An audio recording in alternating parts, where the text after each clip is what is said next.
आज का हमारा टॉपिक है राजस्थान के भौतिक प्रदेश। राजस्थान के भौतिक प्रदेश, तो इसको हमने 4 भागों में विभाजित किया था। तो फर्स्ट भाग था पश्चिम मरुस्थल, सेकंड अरावली और थर्ड वन पूर्वी मैदान और फोर्थ था दक्षिण पूर्वी पठार। तो आज हम पढ़ेंगे पश्चिम मरुस्थल के बारे में।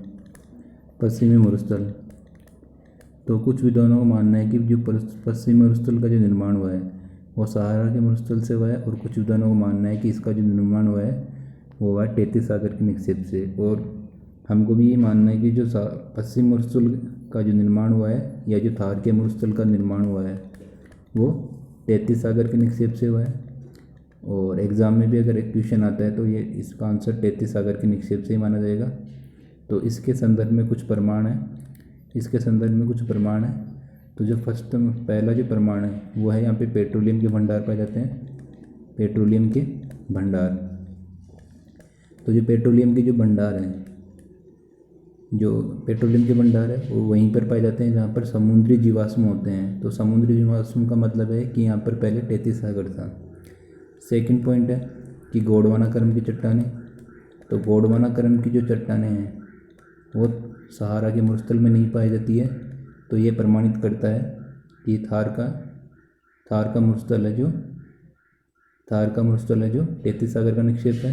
थर्ड पॉइंट है माइकोनिस चट्टान, और माइकोनिस चट्टान है जो भी सहारा के मरुस्थल में नहीं पाई जाती है। तो ये प्रमाणित करती है कि ये तैतीस सागर का निक्षेप रहा होगा। फोर्थ पॉइंट है खारे पानी की झीलें, तो ये भी तैतीस सागर का निक्षेप है। फिफ्थ पॉइंट है यहाँ पर एक है कुलदरा गांव जो कि जैसलमेर में है। यहाँ पर से समुद्री जीवाश्म की प्राप्ति हुई है जो कि प्रमाणित करता है कि तैतीस सागर का निक्षेप है। सिक्स्थ पॉइंट है आकल गांव जैसलमेर, तो आकल गांव जैसलमेर, यहाँ से हमें जो लकड़ी है उसकी प्राप्ति हुई है, लकड़ी के जीवाश्म की जो कि लगभग 8 करोड़ वर्ष पुराने हैं। तो ये निश्चित रूप से साबित करता है कि यह तैतीस सागर का निक्षेप रहा होगा। तो इसके संदर्भ में ये प्रमाण है। नेक्स्ट है थार के मरुस्थल की विशेषताएं।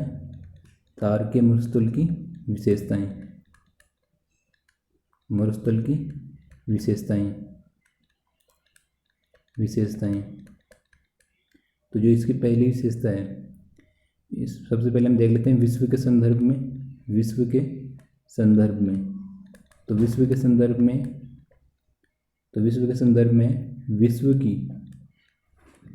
विश्व में सर्वाधिक सौर ऊर्जा संभावित क्षेत्र है। यहाँ पर सर्वाधिक सौर ऊर्जा की संभावना है। नेक्स्ट पॉइंट है विश्व की सर्वाधिक मरुस्थलीय जैव विविधता पाई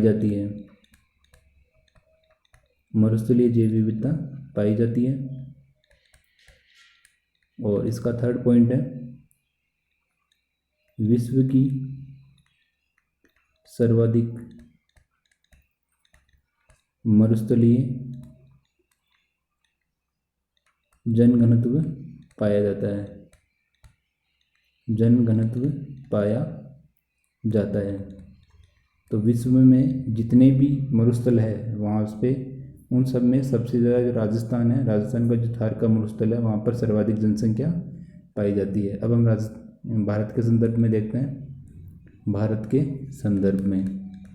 संदर्भ में थार के मरुस्थल की क्या विशेषता है। तो भारत के संदर्भ में अपतटीय क्षेत्र को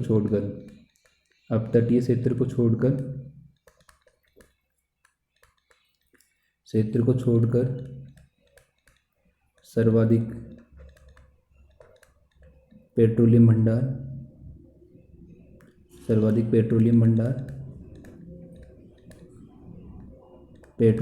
राजस्थान में पाए जाते हैं। राजस्थान के थार के मरुस्थल में पाए जाते हैं, थार के मरुस्थल में पाए जाते हैं,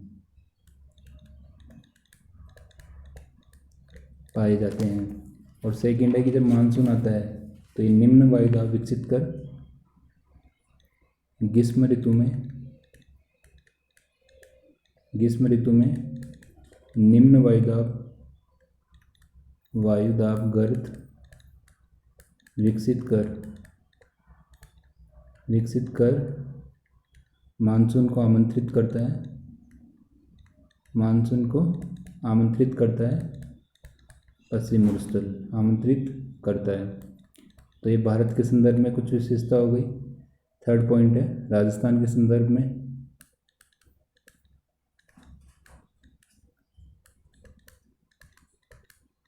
तो राजस्थान के संदर्भ में सर्वाधिक अधात्विक खनिजों की प्राप्ति, सर्वाधिक अधात्विक खनिजों की प्राप्ति थार के मरुस्थल से होती है, थार के मरुस्थल से होती है। तो यहाँ पर अधात्विक खनिजों का विशाल भंडार है और सर्वाधिक जो सबसे बड़ा ऊर्जा संसाधन है वो थार के मरुस्थल में ही है। और सेकंड पॉइंट है यहाँ पे IGNP, इंदिरा गांधी नहर परियोजना के आने के बाद यहाँ पर कृषि क्षेत्र बढ़ा है। तो पहले 48 कुछ परसेंट था, 48.5% से बढ़कर 48.5 से बढ़कर 52.07% कृषि क्षेत्र बढ़ा था इसमें। तो यहाँ पर कृषि क्षेत्र में भी ये आगे बढ़ रहा है। नेक्स्ट है थार के मरुस्थल का विभाजन। तो हम पहले थार का मरुस्थल देख लेते हैं। तो ये वाला जो पोर्शन है ये पूरा थार का मरुस्थल है। इसको हम दो भागों में बांटेंगे। यहाँ पर ये 0 सेंटीमीटर वर्षा की लाइन है और ये है 25 सेंटीमीटर और ये है 50 सेंटीमीटर। तो 0 से 25 वाला जो पोर्शन है वो है अर्ध शुष्क, यह इसको हम शुष्कतम होगा और ये है अर्ध शुष्कतम। तो यहाँ पे 0 से लेकर 25 सेंटीमीटर में 0 से 25 सेंटीमीटर औसत वर्षा के आधार पर ये शुष्कतम होगा और ये होगा अर्ध शुष्कतम। तो हम इसको फर्स्ट और इसको सेकंड इन दो भागों में बांटेंगे। तो सबसे पहले हम फर्स्ट वाला पोर्शन पढ़ेंगे 25 सेंटीमीटर औसत वर्षा के आधार पर। 25 सेंटीमीटर औसत वर्षा के आधार पर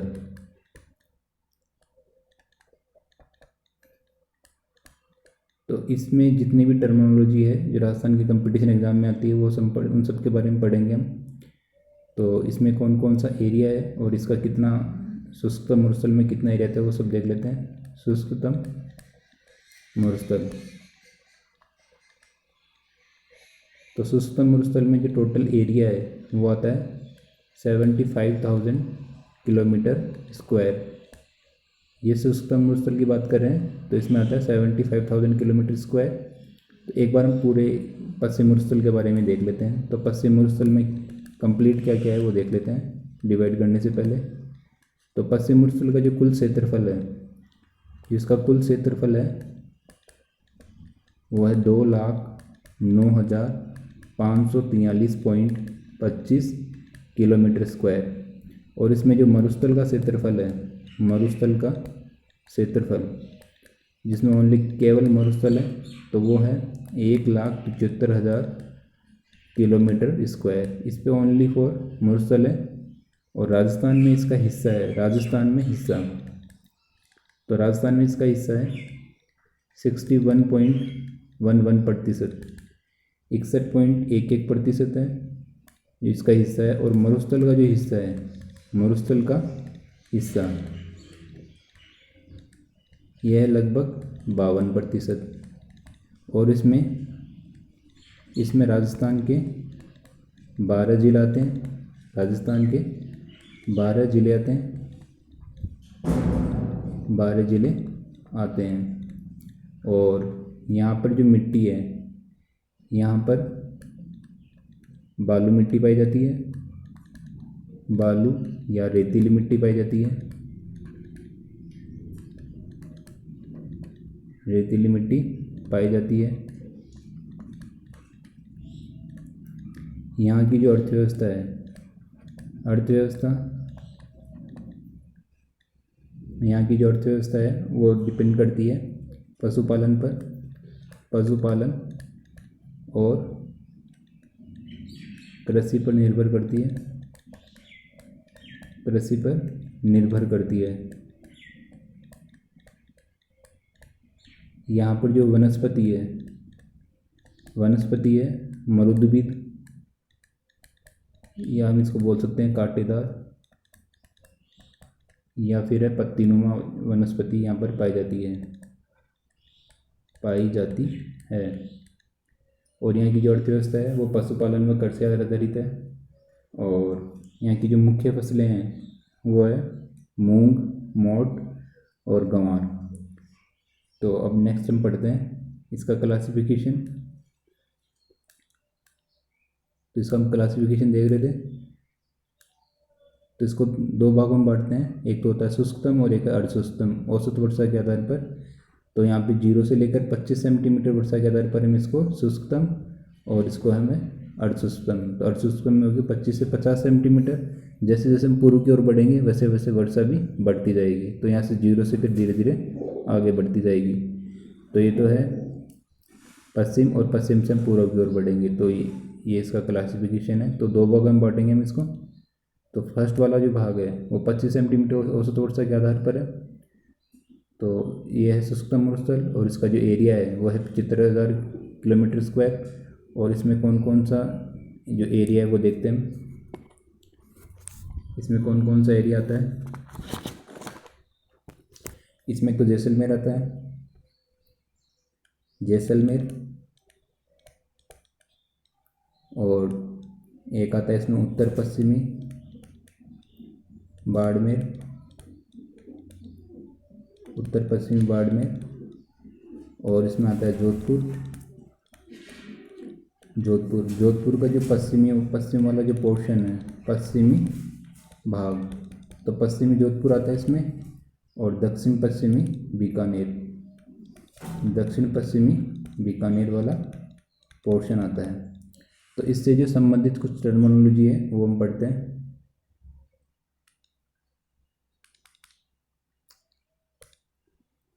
तो शुष्कतम मरुस्थल को दो भागों में विभाजित किया जा सकता है, दो भागों में विभाजित किया जा सकता है, विभाजित किया जा सकता है। एक है बालू का स्तूप मुक्त प्रदेश, और सेकंड पॉइंट है इसमें बालू का स्तूप युक्त प्रदेश।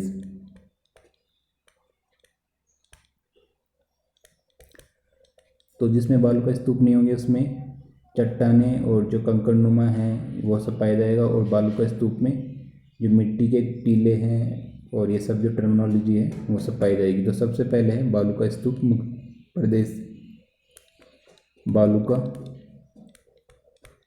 स्तूप मुक्त प्रदेश। तो इसका जो एरिया है उसका एरिया है, एक तो है पोखरण जैसलमेर, और एक है फलोदी जोधपुर, और एक है बालोतरा बाड़मेर। इन तीनों के बीच एक त्रिभुजाकार शेप में है। ये वाला जो एरिया है ये पूरा त्रिभुजाकार शेप में है। तो यहाँ पर पोखरण है और इधर है यहाँ पे फलोदी और यहाँ पर है बालोतरा। तो ये तो बाड़मेर वाला हो गया, बाड़मेर। और यहाँ पर है जोधपुर, और ये पोखरण है जैसलमेर में। तो इसमें एग्ज़ाम में कुछ टर्मिनोलॉजी पूछी जाती है, वो सब देख लेते हैं। तो सबसे पहली टर्मिनोलॉजी है हमादा। हमादा के बारे में पूछा जाता है, तो हमादा क्या होता है वो पढ़ते हैं। तो ये है पोखरण, फलोदी व बालोतरा के मध्य, बालोतरा के मध्य 300 मीटर ऊंचाई पर स्थित है, ऊंचाई पर स्थित है। तो इसे हम हमादा बोलते हैं। और जो नेक्स्ट टर्मिनोलॉजी है वो है सेज।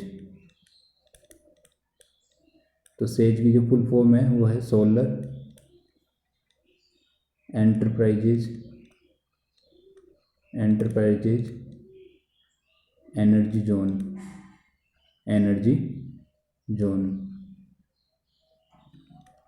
तो यहाँ पर सर्वाधिक सौर ऊर्जा की संभावना है पोखरण, फलोदी और बालोतरा के मध्य। तो ये सेकंड टर्मिनोलॉजी है। और नेक्स्ट टर्मिनोलॉजी है रेग। रेग क्या होता है? तो हमादा के चारों ओर कंकड़नुमा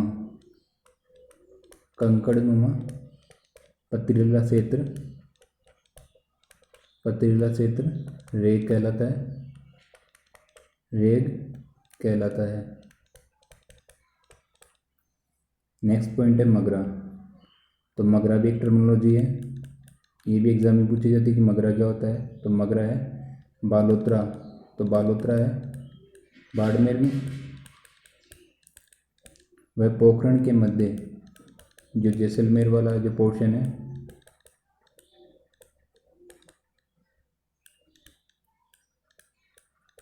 अवशिष्ट पहाड़ियों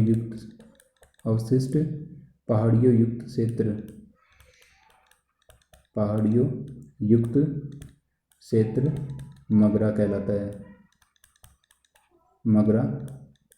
है। अब नेक्स्ट टर्मिनोलॉजी है त्रिकुट पहाड़ी। तो जो ये त्रिकुट पहाड़ी मगरा पर स्थित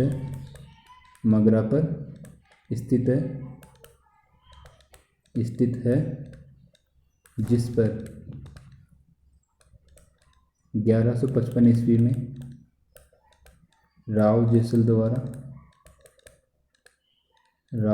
द्वारा जैसलमेर दुर्ग का निर्माण करवाया गया। जैसलमेर दुर्ग का निर्माण करवाया गया। तब से यह क्षेत्र जैसलमेर कहलाया। पहले इसे वल्ल प्रदेश कहा जाता था। पहले इसे वल्ल नगर कहा जाता था।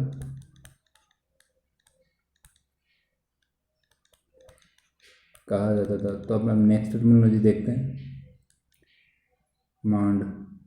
ये भी इससे संबंधित टर्मिनोलॉजी है। तो वल्ल और जैसलमेर के चारों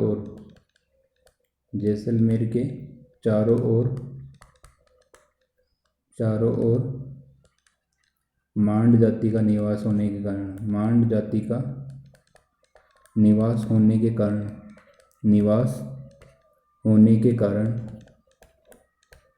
के कारण इसे मांड प्रदेश कहा जाता था। नेक्स्ट टर्मिनोलॉजी है लाठी सीरीज। तो ये लाठी सीरीज है, ये एक पट्टी है जो कि सरस्वती नदी का क्षेत्र है। तो ये इसकी जो कुल लंबाई है वो है 60 किलोमीटर। तो इसके बारे में पढ़ते हैं। तो टिरियासिक युगीन अवसादी चट्टानों का जमाव है जो कि मीठे जल का भंडार क्षेत्र है। यहाँ पर भरपूर मात्रा में मीठा जल पाया जाता है लाटी सीरीज में। नेक्स्ट पॉइंट है इससे संबंधित नकलिस्तान। तो नकलिस्तान ये जैसलमेर वाले क्षेत्र में पाया जाता है। तो लाठी सीरीज क्षेत्र में हम लिख सकते हैं, लाठी सीरीज क्षेत्र में घास युक्त मैदान भूमिगत जल होने के कारण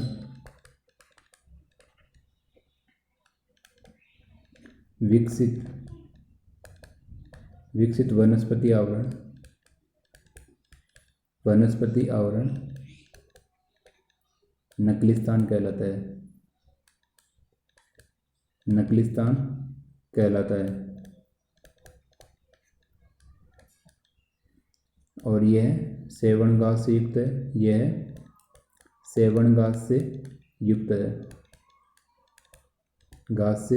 युक्त है। तो हम एक बार इसको दोबारा से रिपीट कर लेते हैं स्टार्टिंग से।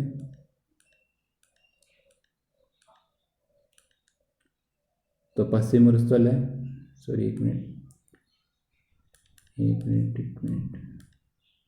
हाँ, तो हमने इसको दो भागों में विभाजित किया था, शुष्कतम और अर्ध शुष्कतम। तो नेक्स्ट हमने देखा था शुष्कतम। तो 25 सेंटीमीटर औसत वर्षा के आधार पर शुष्कतम मरुस्थल। तो इसका जो एरिया है वो 75,000 किलोमीटर स्क्वायर है। और यहाँ इसमें कौन कौन से जो ज़िले हैं वो आते हैं, एक तो जैसलमेर आता है, जैसलमेर, और एक है उत्तर पश्चिमी बाड़मेर का जो उत्तर पश्चिमी वाला जो इलाका है वो आता है इसमें। और है जोधपुर का पश्चिमी भाग आता है, और दक्षिण पश्चिमी बीकानेर। नेक्स्ट है पर ये इसी का है। शुष्कतम मरुस्थल को दो भागों में विभाजित किया जाता है, एक तो है बालुका स्तूप मुक्त प्रदेश और एक है बालुका स्तूप युक्त प्रदेश।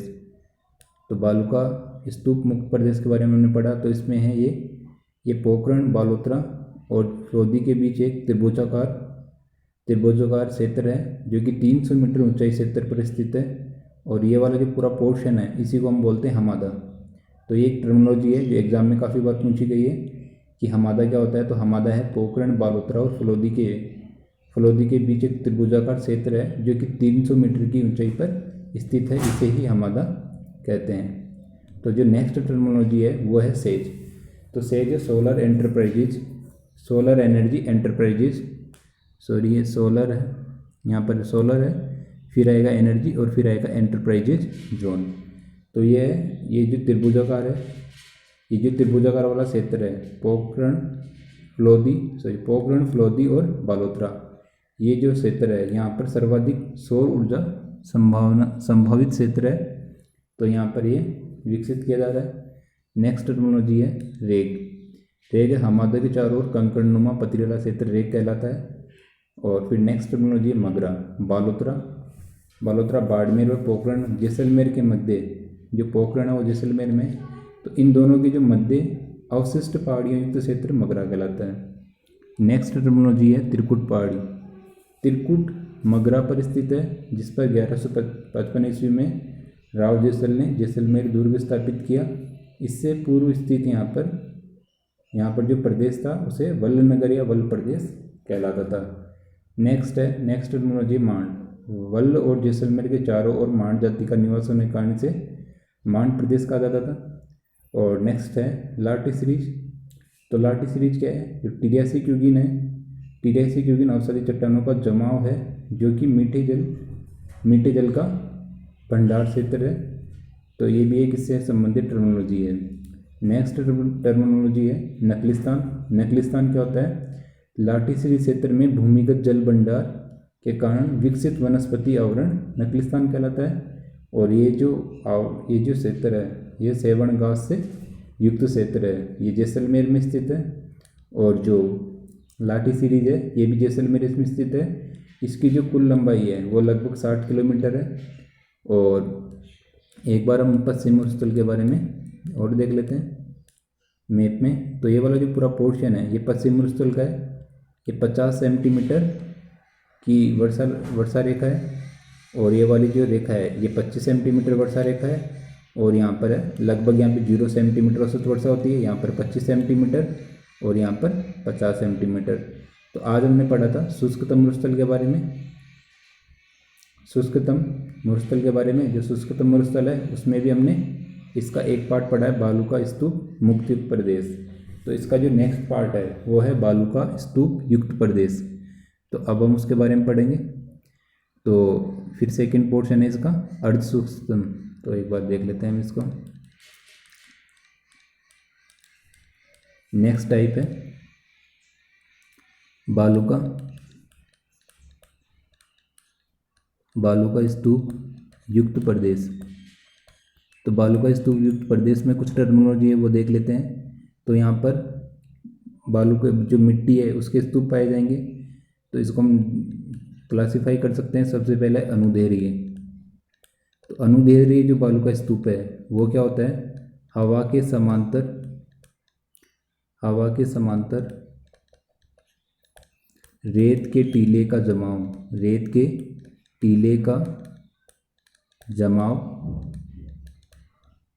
एक मिनट, रेत के टीले का जमाव अनुदैर्घ्य बालू का स्तूप कहलाता है। बालू का स्तूप कहलाता है। अब जो नेक्स्ट टाइप है वो है अनुप्रस्थ बालू का स्तूप। जो अनुप्रस्थ बालू का स्तूप है ये क्या होता है कि जो हवा है, हवा के लंबवत रेत के टीले का निर्माण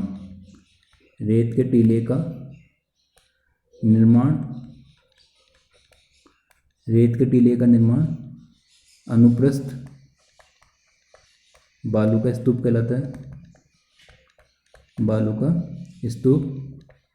कहलाता है। तो जो फर्स्ट वाला है अनुदैर्घ्य, तो अनुदैर्घ्य है ये कहाँ पर स्थित है, तो ये मिलता है अपने को जैसलमेर और अपने बीकानेर में, और एक है सूरतगढ़। तो सूरतगढ़ है श्रीगंगानगर में। तो सूरतगढ़ है श्रीगंगानगर में, और जो बीकानेर वाला पोर्शन है वहाँ पर पाया जाता है, और जैसलमेर में। और जो ये अपना अनुदैर्घ्य है ये है सूरतगढ़ श्रीगंगानगर, और सर्वाधिक जैसलमेर में। और ये बाड़मेर और जोधपुर में पाया जाता है, तो ये भी इसी के क्षेत्र है। यहाँ पर भी सर्वाधिक अनुप्रस्थ बालू का स्तूप पाया जाता है। नेक्स्ट टर्मिनोलॉजी है हमारी बरखान। तो बरखान के बारे में पढ़ेंगे। बरखान क्या होता है, तो ये बरखान है, ये टर्मिनोलॉजी है, ये तुर्की भाषा का शब्द है। तो इस बरखान का जो मीनिंग है वो होता है अर्धचंद्राकार। तो ये अर्धचंद्राकार जो टीले का निर्माण है उसे हम बोलते हैं बरखान। तो इसका जो निर्माण होता है वो जब होता है जब बबूलिया या बाहुरे का आगमन होता है, तब बरखान का निर्माण होता है। अब जो नेक्स्ट टाइप है ये थर्ड नंबर पर है। फोर्थ नंबर पर है सब्र काफिज। तो सब्र काफिज क्या होता है, ये भी एक तुर्की भाषा का शब्द है। तो सब्र काफिज क्या होता है कि मंद पवन गति से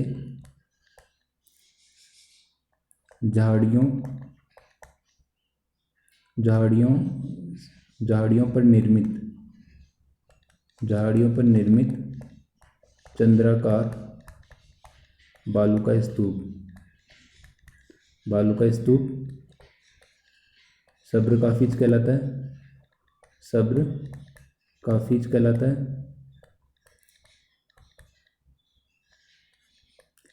यह सर्वाधिक बीकानेर जिले में पाए जाते हैं, बीकानेर जिले में पाए जाते हैं। जो नेक्स्ट है पैराबोलिक बालू का स्तूप। तो पैराबोलिक बालू का स्तूप है झाड़ियों के सहारे बहुमुखी बालू का स्तूप पैराबोलिक बालू का स्तूप कहलाता है। पैराबोलिक बालू का स्तूप कहलाता है।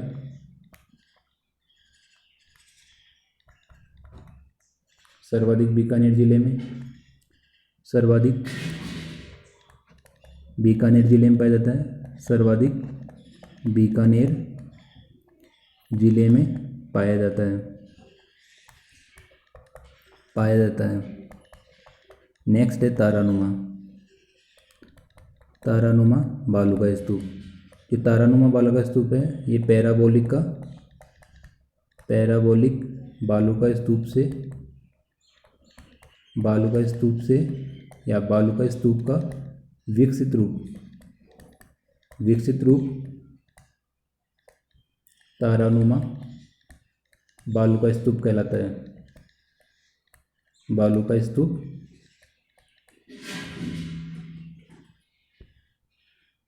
स्तूप कहलाता है।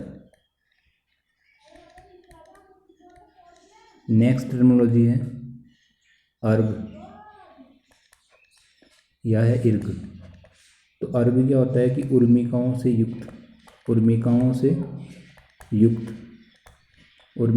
युक्त जो टीलों का निर्माण होता है,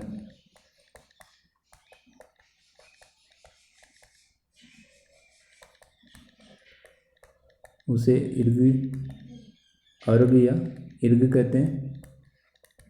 तो अर्घ और इर्ग का जो निर्माण होता है ये वनस्पति रहित क्षेत्र में होता है। वनस्पति रहित क्षेत्र में मंद पवन गति से इनका निर्माण होता है।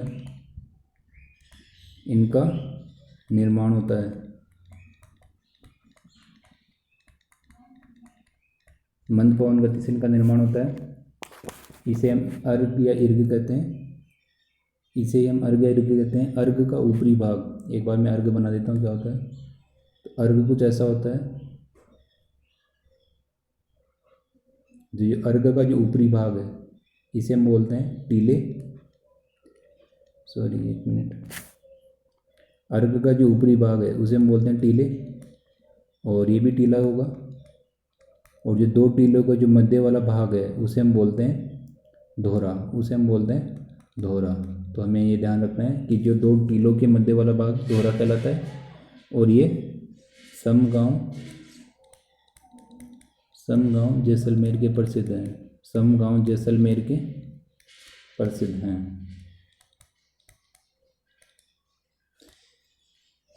नेक्स्ट टर्मिनोलॉजी हम देखते हैं।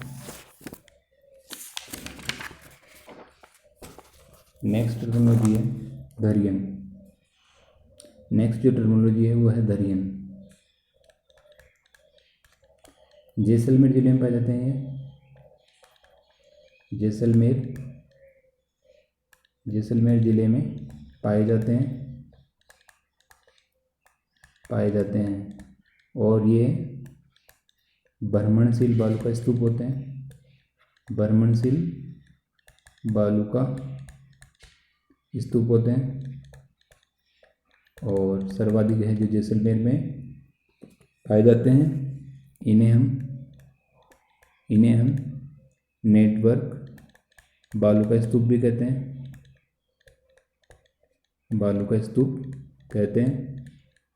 और जो भ्रमणशील जो बालू का स्तूप है इसे हम रेगिस्तान मार्च भी कहते हैं। और एक है कारवा, एक टर्मिनोलॉजी और रहेगी कारवा।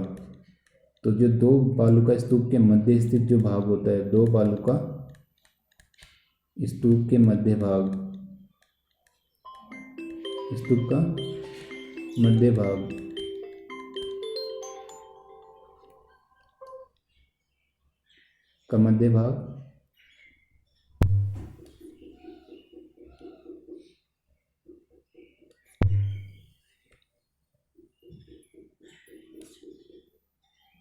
बीच में जा रहा हूँ, इधर ऐसे सब का सब